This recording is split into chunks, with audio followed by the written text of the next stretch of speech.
Whenever I want spicy flavor food but quick meal, this is what I make, anda curry. Let's begin. I have heated a kadai. To that I'm adding 1 teaspoon of oil. To the oil 1/4 teaspoon of turmeric and half a teaspoon of Kashmiri chili powder. This is going to give our eggs wonderful color. Stir fry the eggs for a few seconds and take them out. We just want the color and little bit crispiness outside.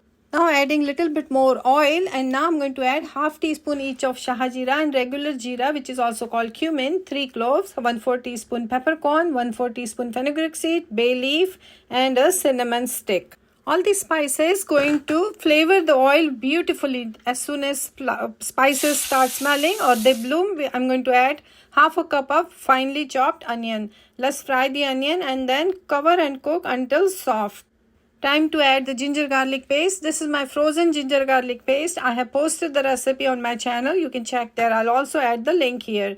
Ginger garlic paste, when you freeze it, stays for long time. When ginger garlic paste is cooked and it releases its flavor, we are adding 1 big tomato, roughly chopped. Now stir fry it, and we are going to cover and cook it until tomatoes is completely soft. So far the heat was on medium, but once we cover it, it's going to be very low heat for 2 to 3 minutes. In the meantime, we are going to prepare our spice mix. I have half a cup of regular yogurt. This is day-old yogurt and little tart. To that, half a teaspoon of turmeric powder, 1 heaping spoonful of Kashmiri chili powder, and 2 teaspoons of coriander powder. If you really like it hot and spicy, instead of Kashmiri chili powder, use the regular chili powder. Now mix it really well. We are also going to add salt. I'm adding half a teaspoon of salt. Mix it really well and let this spice mix sit till our tomatoes are cooking. Now let's check our curry. It's been few minutes and our tomatoes are completely soft. I can see oil oozing from the side little bit. So now time to add our spice mix. Our spice mix is little bit thick. Add all of that. Along with that, 1 teaspoon of poppy seeds. And now we are going to raise the heat to medium again and cook it. Also going to add some water because this is quite thick and it might burn. So I added half a cup of water to the same bowl which I had spice in. Add all of that water to our curry.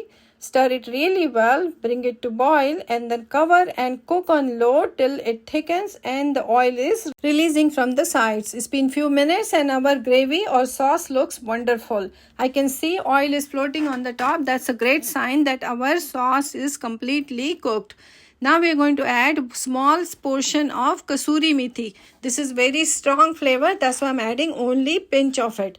Now it's time to invite the eggs to join the party. They look beautiful. I sliced 1 egg in half and 2 are still whole. This is enough for 2 people. You can add more eggs if you like. Doesn't it look beautiful? This egg curry goes extremely well with any kind of flat bread, paratha, roti, naan or even plain boiled rice. I really love to eat this with paratha. My whole family loves it. But you can eat it with any which way you like. If you want the detailed spices, let me know in comments and I'll add it to the description. I hope you enjoyed the recipe. I'll meet you soon. Would you like to join me to eat this wonderful anda curry?